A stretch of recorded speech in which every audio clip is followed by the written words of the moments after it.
Il bussolà non è un dolce che ci appartiene come biscotteria veneziana, io dico sempre, è un dolce che noi abbiamo fatto nostro, nel senso che lo facciamo da quasi un secolo, tra una cosa e l'altra, dal 1928, quando ha aperto la pasticceria a Burano. Il bussolà ha origini molto più antiche, infatti noi abbiamo una collaborazione con i musei civici di Venezia proprio perché abbiamo trovato un quadro di Pietro Longhi del 1735 in cui i veneziani mangiano il bussolà a corte. È un quadro che si chiama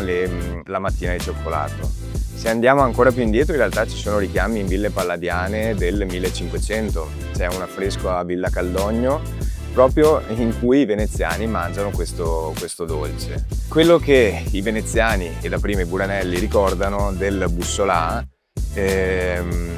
il fatto che era il dolce dei pescatori, nel senso che, come si può intuire dal colore, è un dolce che è carico di uova, carico di burro,